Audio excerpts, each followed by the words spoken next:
أعوذ بالله من الشيطان الرجيم. بسم الله الرحمن الرحيم. الله لا إله إلا هو الحي القيوم. بسم الله الرحمن الرحيم. الحمد لله رب العالمين، والعاقبة للمتقين ولا عدوان إلا على الظالمين، وأشهد أن لا إله إلا الله ولي الصالحين، وأشهد أن سيدنا محمدا خاتم الأنبياء وإمام المرسلين وعلى آله وصحابته أجمعين. أما بعد, mandugu zangu Waislamu, tunaendelea na visa vyetu vya mitume. Leo tunaanza kisa ya mtume Yusuf alayhi salam na baba yake Yaqub alayhi salam. Mwenyezi Mungu Subhanahu wa Ta'ala anatuambia ndani ya Qur'an venye alimpatia mtume Muhammad sallallahu alaihi wasallam historia ambaye ni mzuri sana.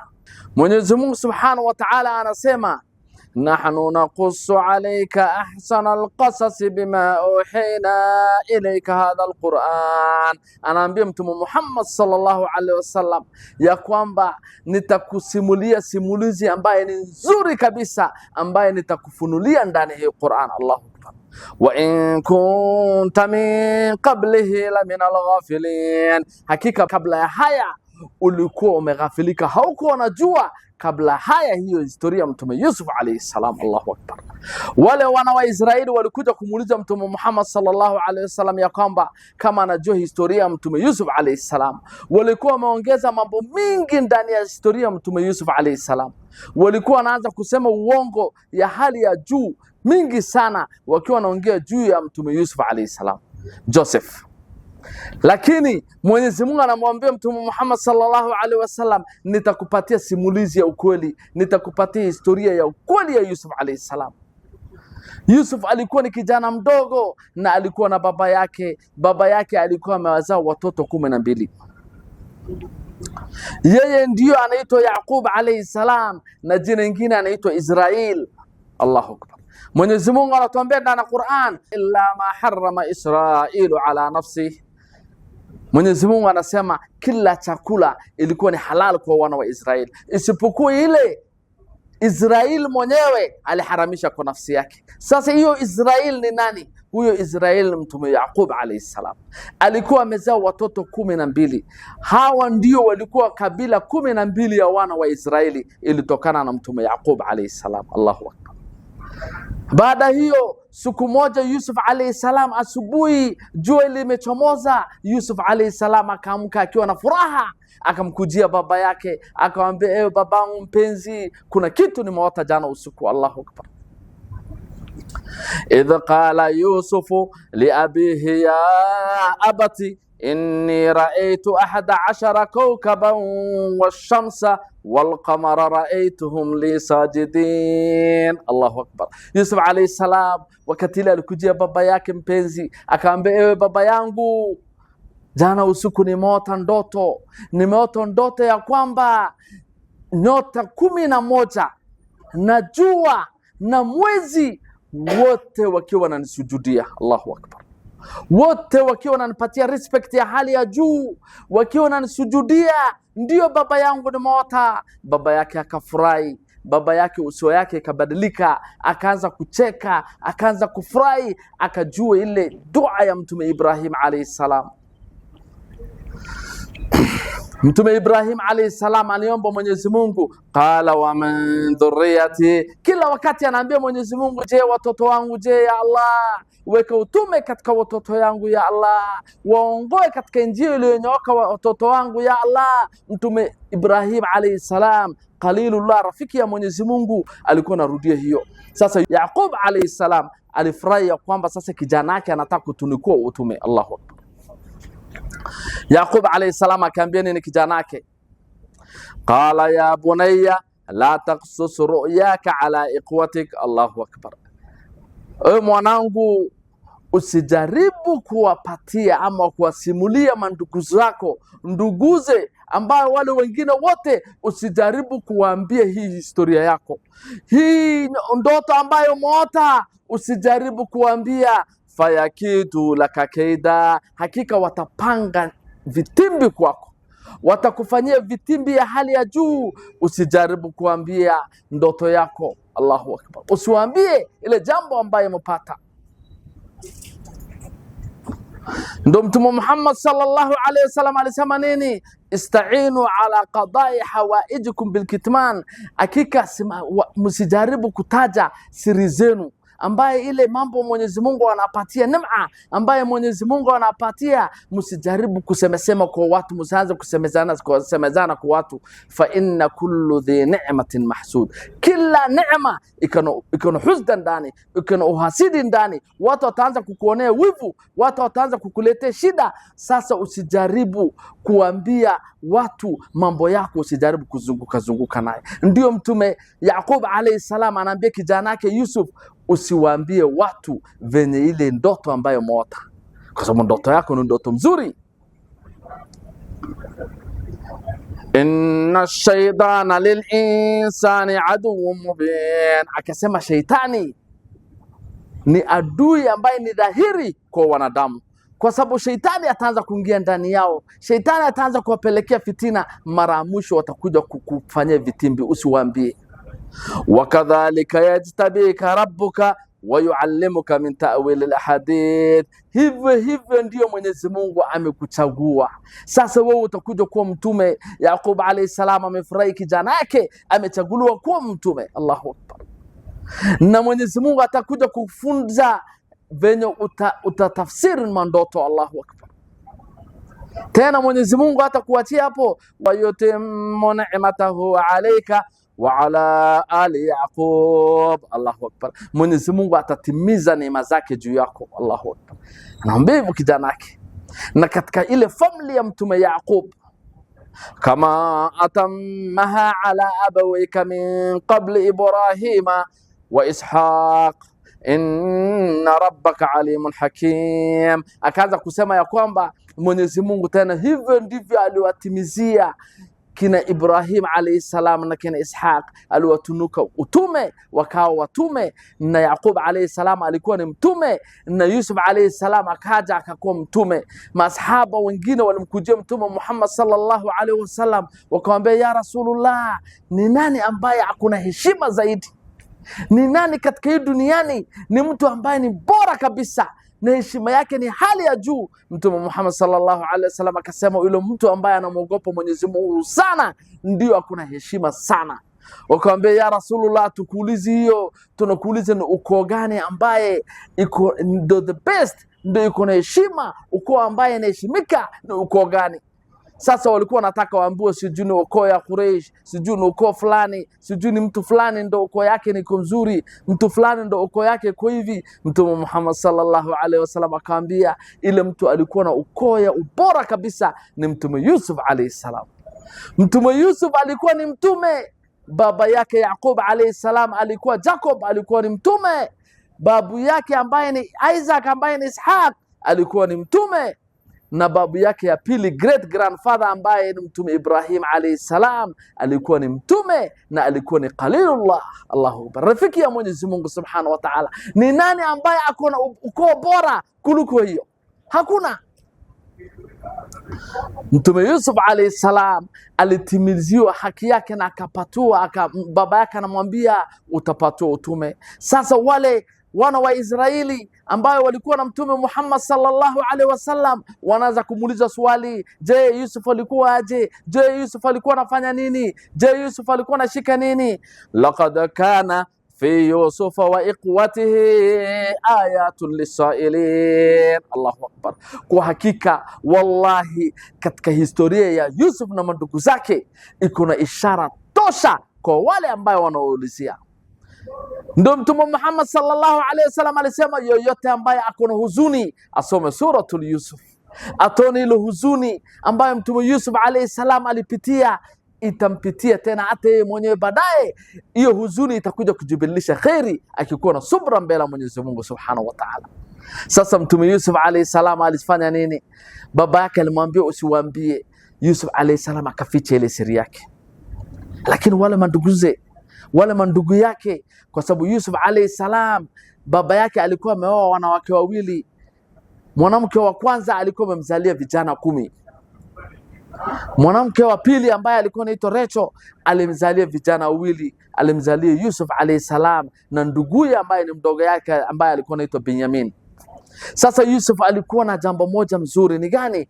Alikuwa ni very handsome, alikuwa anapendeza kwa hali ya juu. Yusuf alayhi salam ukimwangalia na venye anatabasamu kila wakati utapenda kumwangalia. Ndio inasemekana Mtume Muhammad sallallahu alaihi wasallam anasema ya kwamba Yusuf alipatiwa urembo wa dunia nusu yake. Allahu akbar. Yusuf ile urembo wa dunia Mwenyezi Mungu alimpatia nusu. Yusuf alikuwa ni very handsome, alikuwa ni mrembo sana. Allahu akbar. Yusuf alayhi salam, sasa manduguyo wakaanza kumwonea wivu baba yake, naye kusikia venye Yusuf alayhi salam alitunukiwa na alipatiwa zawadi na Mwenyezi Mungu, kwa sababu ile kuota ya utume ni ya ukweli kabisa. Sasa Yusuf atakuja kuwa mtume, baba yake akaanza kumpenda, akaanza kumembrace, akaanza kukaa naye karibu, lakini ile ndoto baada mandugu zake wajasikia. Katika Biblia wanasema ya kwamba ati Yusuf alayhi salam alienda kuambia nduguze ya kwamba mimi nimeota hivi venye aliota. Kama hiyo ingekuwa Qur'an ingetaja, lakini mandugu zake ni nini waliongea nini juu yake? Walitaja nini Yusuf juu yake? Hawakutaja mambo na ndoto. Walisema nini? idh qalu la yusufu wa aquhu ahabbu ila abina wa nahnu usba inna abana la fi dalalin mubin. Yusuf alayhi salam wakaanza kusema kwa nini baba yetu anawapenda sana Yusuf alayhi salam na nduguye ile mdogo yake ambaye ni Benjamin, anawapenda zaidi kuliko sisi ambaye ni vijana 10 ambaye tumezaliwa na ule mama mwingine. Sisi ndio watu kukundi ambaye tuko na nguvu, wale wengine wawili ni wadogo wadogo, hakuna kitu yote watatufanyia, bado hawakuwa. Lakini baba yetu anawapenda sana wale kuliko sisi. Hiyo ndo roho yao imeanza kuingizia, hiyo ni sheitani ambaye anaoingizia ndani ya roho yao. Ndio Mtume Muhammad sallallahu alaihi wasallam anaambiwa, waambie waja wangu, waqul ibadi yaqulu allati hiya ahsan. Allahu akbar. Waambie wala waja wangu wazuri kila wakati wataje mambo mema, kila wakati waongee mambo mema. Inna shaytana yanzaghu bainahum. Allahu akbar. Shaitani ataanza kuwawekea ugomvi katikati yao. Wakianza kuongea maneno mbaya juu ya watu, waseme fulani ni hivi, fulani ni hivi, shaitani ataanza kuwawekea ugomvi ndani yao. Hakika shaitani kwa binadamu ni adui, wallahi billahi, ni adui ambaye ni dhahiri kabisa, awatakii binadamu vizuri. Kila wakati anataka aweke ugomvi katikati yao. Sasa sheitani ameanza kuingia akili ya manduguye Yusuf alayhi salam, ndugu zake wakaanza kusema kwa nini baba yetu anawapenda hao. Mwingine akaruka akasema labda Yusuf anakaa very handsome, baba yangu anampenda kwa sababu hiyo. Mwingine akaruka akasema baba yangu amekosea, baba yangu amekuwa katika upotofu ya hali ya juu. Kwa sababu nini? Kwa sababu anapenda hawa zaidi kuliko sisi. Mwingine akaruka akasema nini? Situmue huyu Yusuf, tumue kabisa. Wote sasa walikuwa na informal meeting, wamekaa pamoja, wale vijana wa 10 ambaye mama moja pande ile nyingine si pande ya Yusuf alayhi salam. Allah. Sasa ni ile informal meeting yao, wanaanza kuambizana. Mwingine akasema tusimue Yusuf alayhi salam, wacheni tumchukue tumpeleke town ambaye ni mbali kuliko hii town. Tumtupeni mahali mbali ambaye hata hawezi rudi tena hapa. Mwingine akaruka akasema tukifanya jambo hiyo baba yetu uso yake itaelekea upande wetu, sasa ataanza kutupenda. Na baadaye tutaanza kuomba istighfar, tumuombe Mwenyezi Mungu istighfar kwa ile dhambi ambayo tumefanya. Lakini Yusuf atuondokee. Yusuf mambo yake imekuwa ngumu, tunataka atuondokee. Allahu Akbar. Wakaanza kusema nini ndani ya Qur'an? Mwenyezi Mungu anatutajia hizo aya, uqtulu yusufa aw idrahuhu arda yaqulu lakum wajhu abikum wa takunu min ba'dihi qauman salihin. Wakaanza kusema tumue Yusuf alayhi salam ama tumtupe katika ardhi ambayo ni mbali kabisa, ndio nyuso ya baba yetu ile ielekee upande wetu, ndio baba yetu uso yake itaanza kuelekea upande wenu. Allahu Akbar. Na baada hiyo tutaanza kumwomba Mwenyezi Mungu msamaha na tutakuwa watu wema, tutakuwa watu wazuri. Hii dhambi ambayo sasa hii tumefanya itakuwa ni the past, tutakuwa tunasahau. Tumalize Yusuf. Qala qailun minhum la taqtulu Yusuf. Allahu akbar. Ule sasa mkubwa yao alikuwa anaitwa Juda, Yahuda.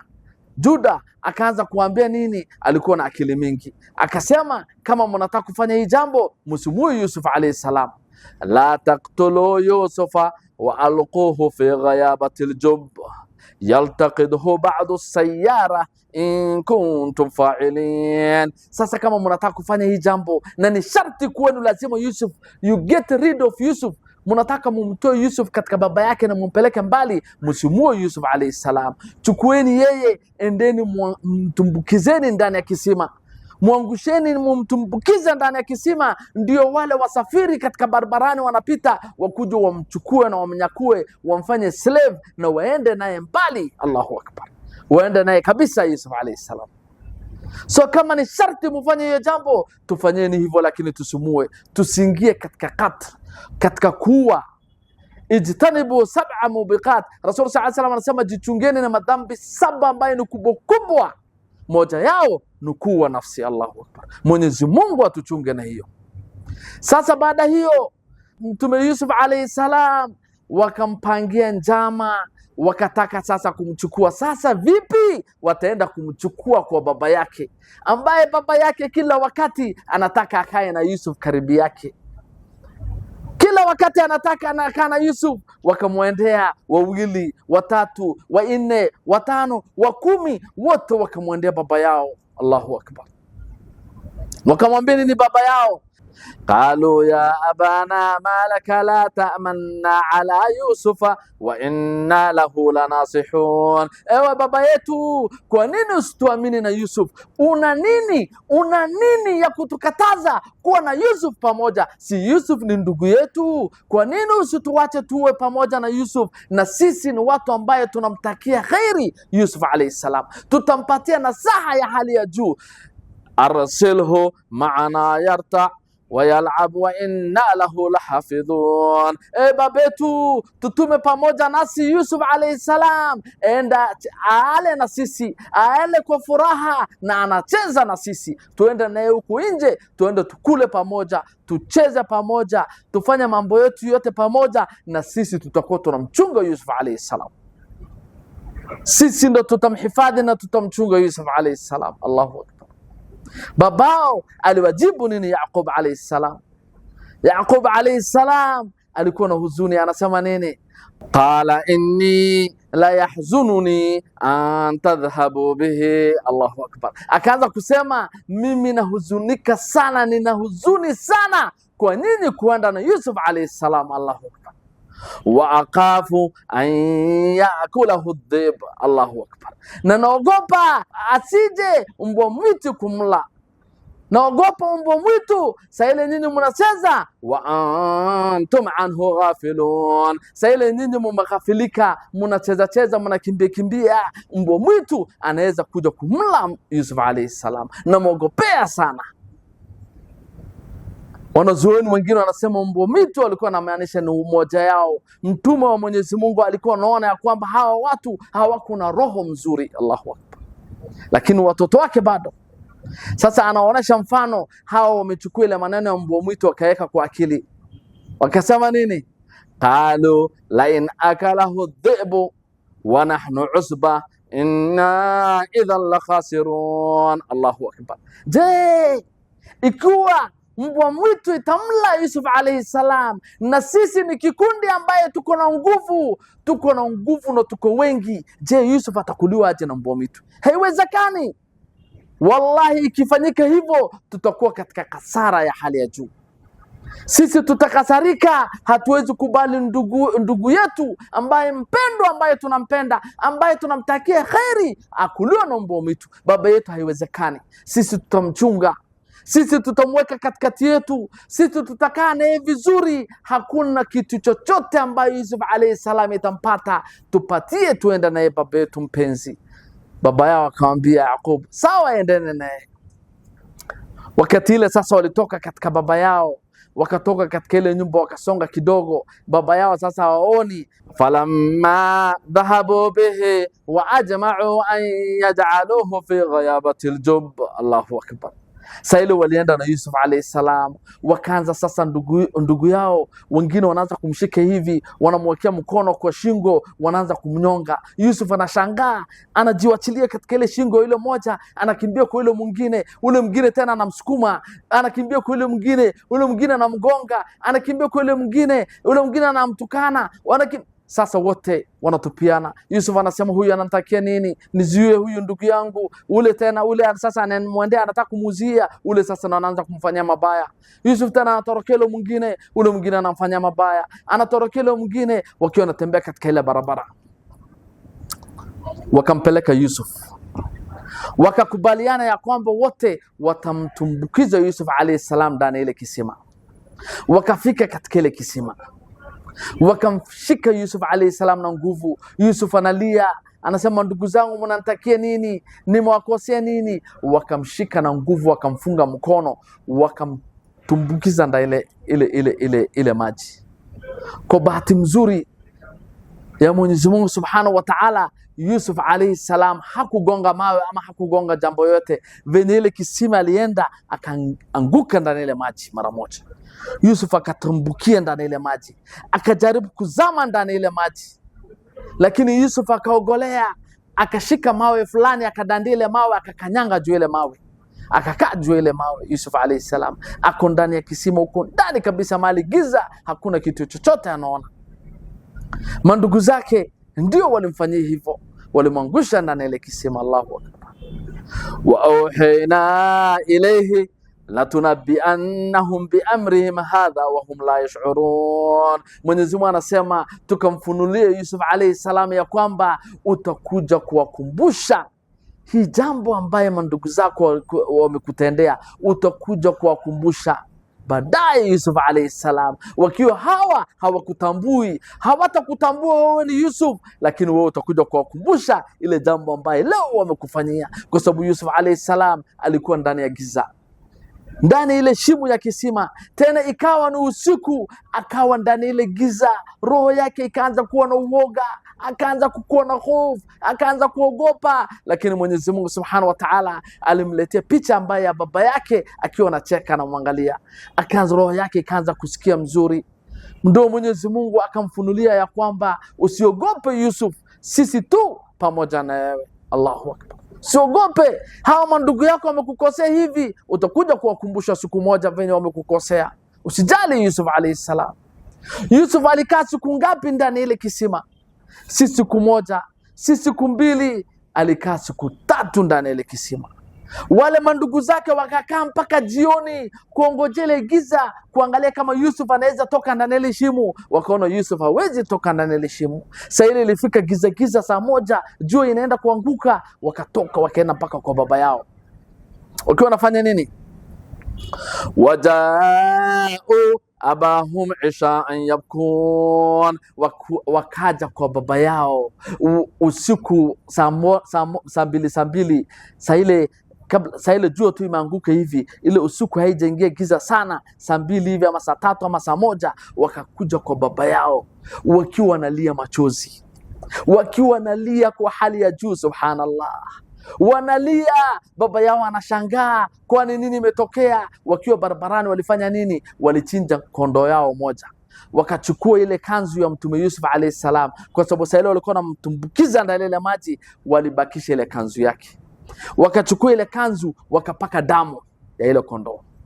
Kupaka damu, wakafanya nini? Wakaja na ile kanzu sasa, wakiwa nalia machozi. Baba yao anasema kwa nini? Kwani mbwa mwitu amewala wale wanyama ambaye mlikuwa wale wanyama wetu ambaye mlikuwa mnawafuga, mbuzi yetu, kondo yetu, kwani kuna shida gani? Wa vijana 10 na waliapishana kabla hawajafika kwa baba yao. Kila mtu aliapa kwa jina Mwenyezi Mungu, hii siri itakuwa ni katikati yao, hawezi sema.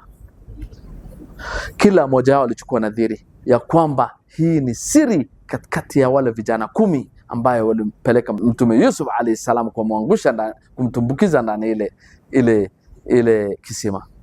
Sasa kuja kwa baba yao wanalia, baba yao anashangaa, nini mbaya? Kwani kuna shida gani? Allahu akbar. Wakamwambia nini? Qalu ya abana inna dhahabna nastabiqu wa tarakna Yusufa inda mata'ina faakalahu dhib. Allahu akbar. Baba yetu mpenzi, baba yetu, unajua nini imetokea? Sisi tulikuwa tunakimbizana, sisi tulikuwa tunafanya marathon, sisi tulikuwa tunafuguza wanyama, tulikuwa tunakimbizana, tukamwacha Yusuf alayhi salam atuchungie ile vitu vyetu, tukamwambia wewe ni mdogo, kaa hapa, wewe bado wewe ni kijana, pumzika hapa, tuchungie vitu zetu. Sisi tulikuwa tunakimbizana, kumbe tulikuwa huko. Yusuf alayhi salam, mbwa mwitu alikuja. Abu, angalia ile baba yao aliwaambia kwamba mimi naogopa Yusuf alayhi salam, mbwa mwitu asimle. Sasa wao wanarudi tena wanamwambia yule mbwa mwitu alikuja kamla Yusuf alayhi salam. Allahu akbar. Sasa sisi kurudi, tuliona hii kanzu peke yake. Wajau ala qamisihi bidamin kadhib, wakakuja na ile kanzu yake ya Yusuf alayhi salam iko na damu, imeloa damu. Allahu akbar. Damu ya uongo. Mwenyezi Mungu Subhanahu wa Ta'ala anasema walikuwa wamechinja ile kondoo yao wakapaka damu. Hasa ile damu ya uongo wakaja naye, lakini kuna jambo ambayo walisahau. Baba yao akauliza swali moja, kwani huyo mbwa mwitu alikuwa ni mzuri sana, alimla Yusuf alayhi salam na hakukatakata hii kanzu. Abu, angalieni hii kanzu iko sawa kabisa, kanzu haikukatakata mali yote. Subhanallah. Babake anauliza, je, kumeendaje? Mbwa mwitu atamla Yusuf alayhi salam na kanzu iwe hivi na itakatwa? Sasa uso yao yote ikaanza kubadilika, uso yao yote ikaanza kubadilika. Wama anta bimu'minin lana walau kunna sadiqin.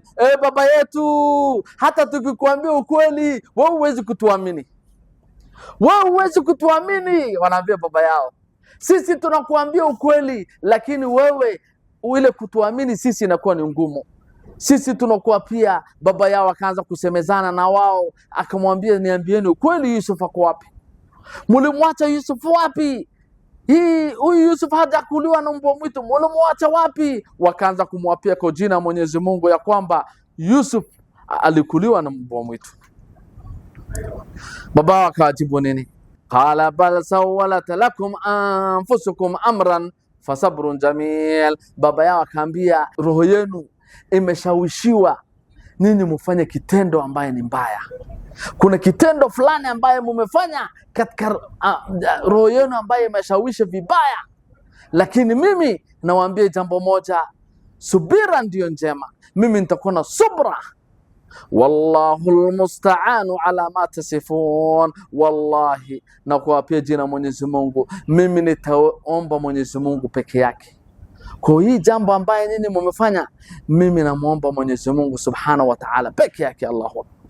Nani anasema hivyo? Mtume Yaqub alayhi salam alikuwa na huzuni ya hali ya juu, ajui kijana yake ako wapi.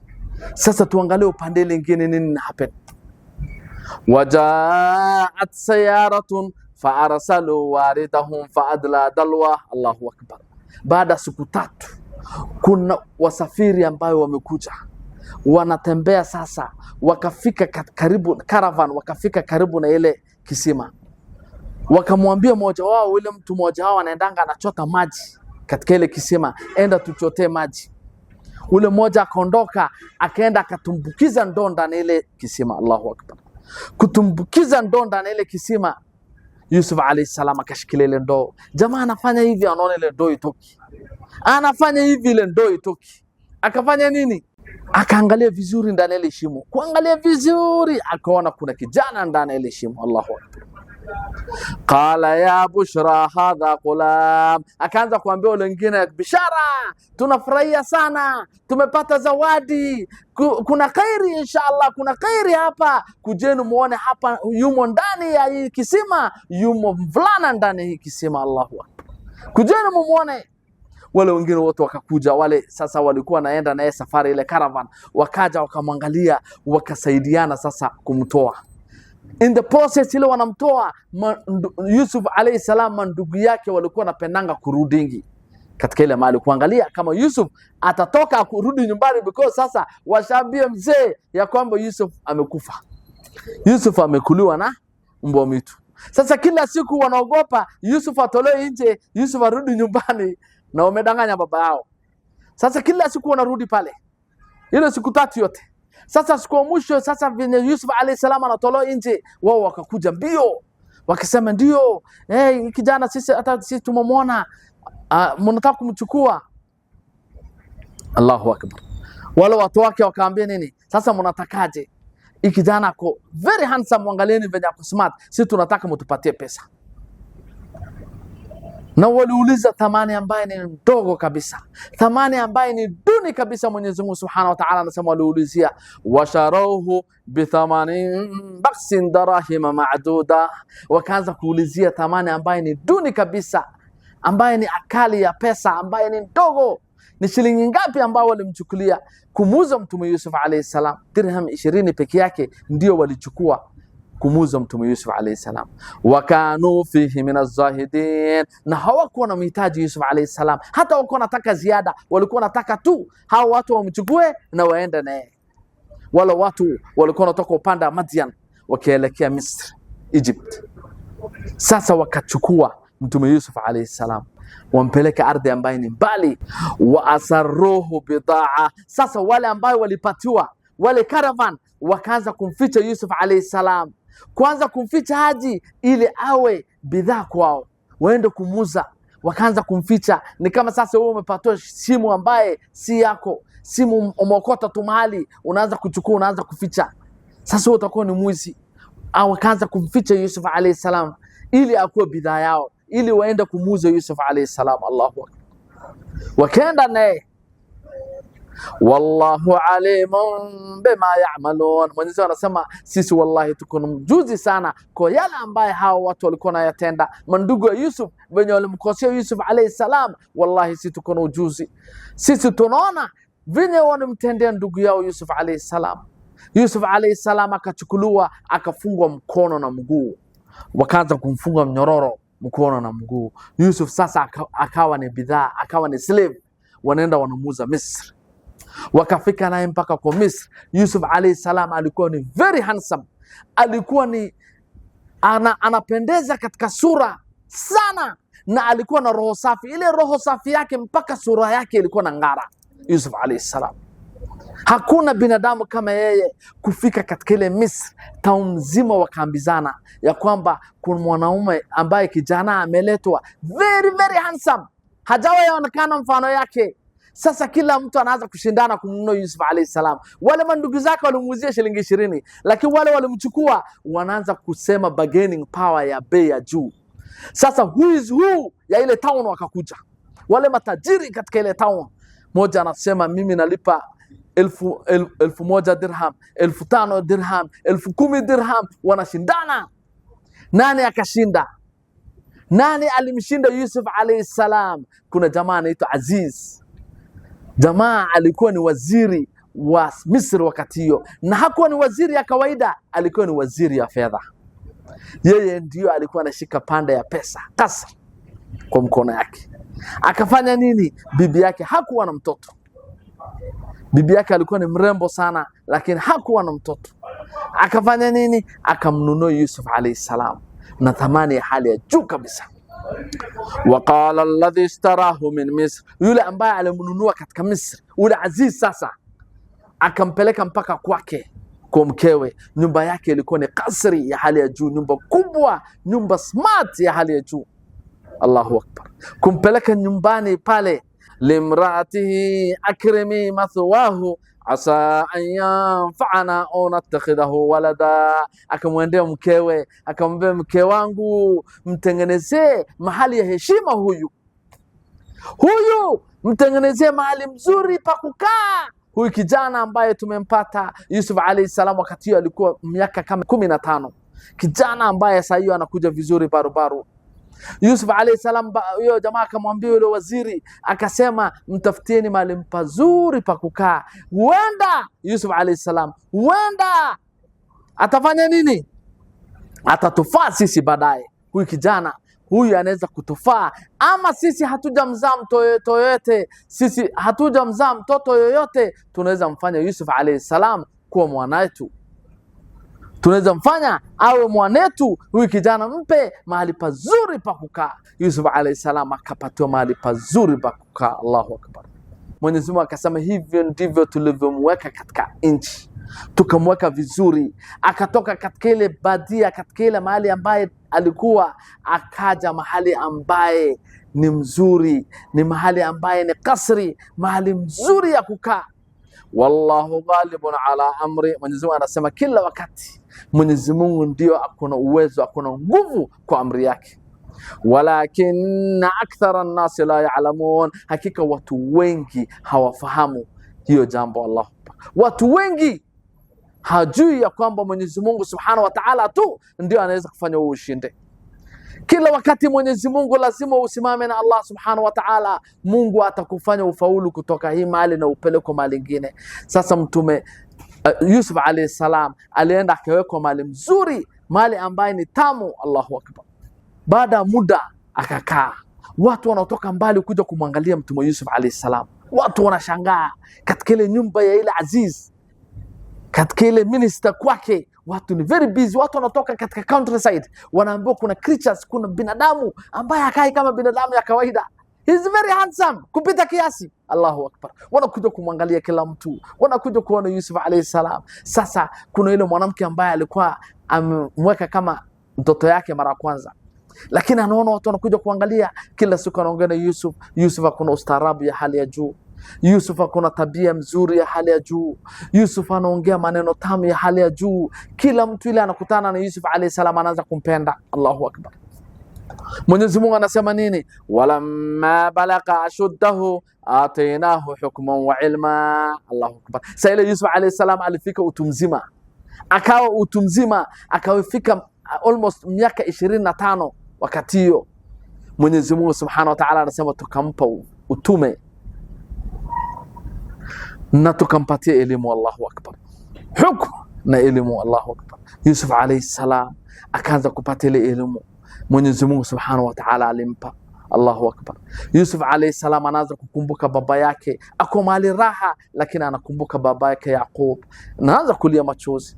Anakumbuka ile ndugu yake mdogo yake Benyamin, anajua manduguze walikuwa wanamtesa yeye. Je, ile ndugu yake mmoja ile amebaki katikati yao, watamfanyia nini? Sasa anaanza kuwakumbuka, anaanza kulia machozi, lakini hawezi saidia, hana mali ya kurudia. Saa hii ako katika ile nyumba ambayo minister yule Aziz. Sasa ika happen, sasa ile alifika utu mzima, akawa sasa very very handsome kupita kiasi. Ule mwanamke ambaye yule Aziz alikuwa amemoa ile mwanamke yake, akaanza kumpenda Yusuf alayhi salam, akaanza kumshawishi Yusuf alayhi salam, akaanza kuongea na Yusuf alayhi salam. Roho yake ikaanza kumwingilia mapenzi ya hali ya juu, akaanza kumpenda sana. Lakini Yusuf alayhi salam hakuwa into that. Anaanza kumtengenezea, kumandalia Yusuf alayhi salam kila kitu, anaanza kungara, anaanza kuvaa vizuri, anaanza kujionyesha Yusuf alayhi salam. Lakini Yusuf alayhi salam haoni hiyo.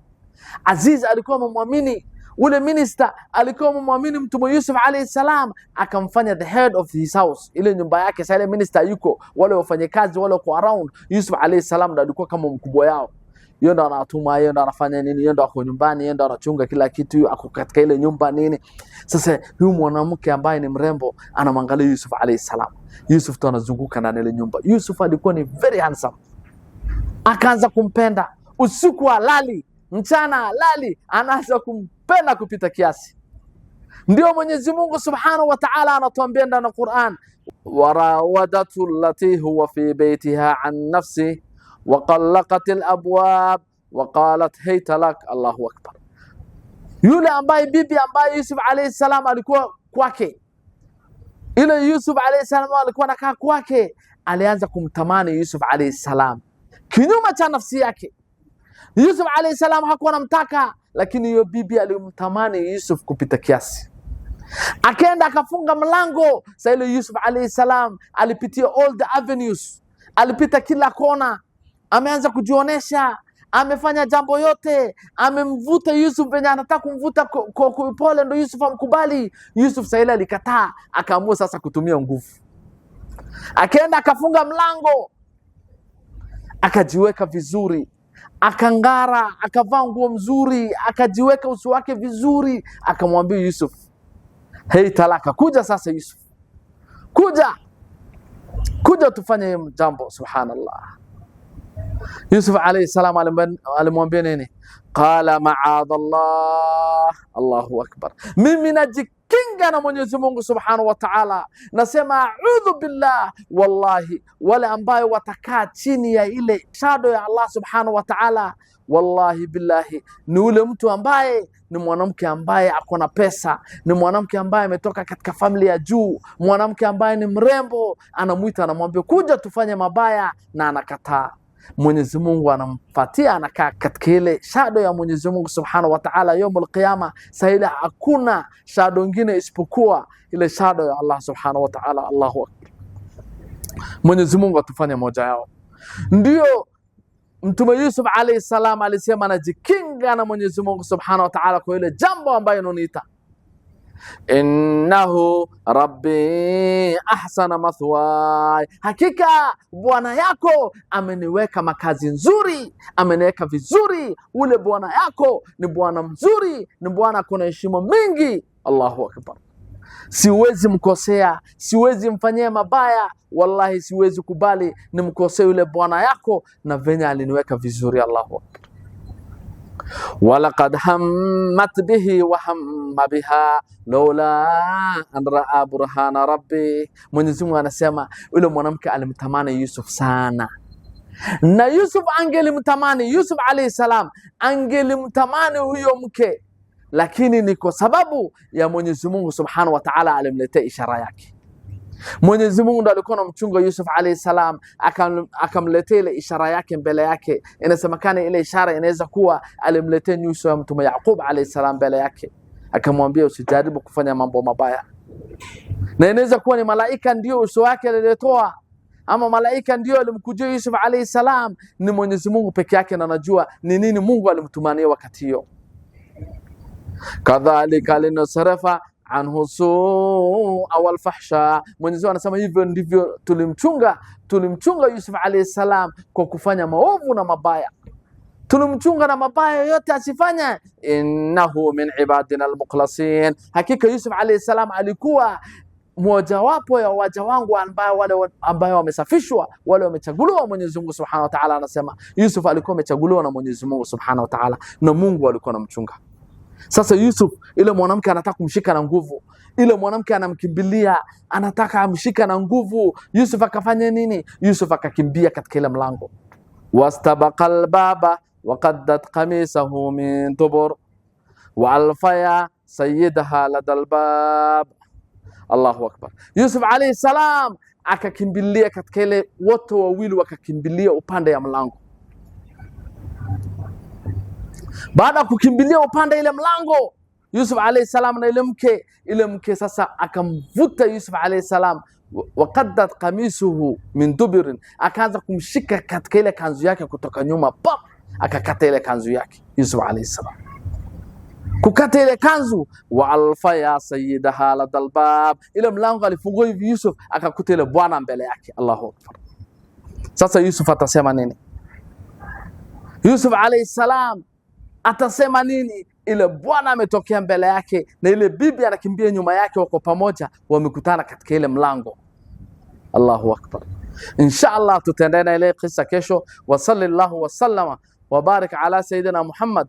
Subhanallahi wa bihamdi, subhanaka Allahumma rabbana wa bihamdik, nashhadu an la ilaha illa anta, nastaghfiruka wa natubu ilayka. Assalamu alaykum wa rahmatullahi.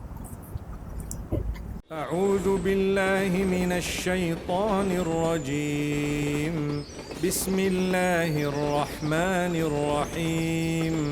الله لا إله إلا هو الحي القيوم.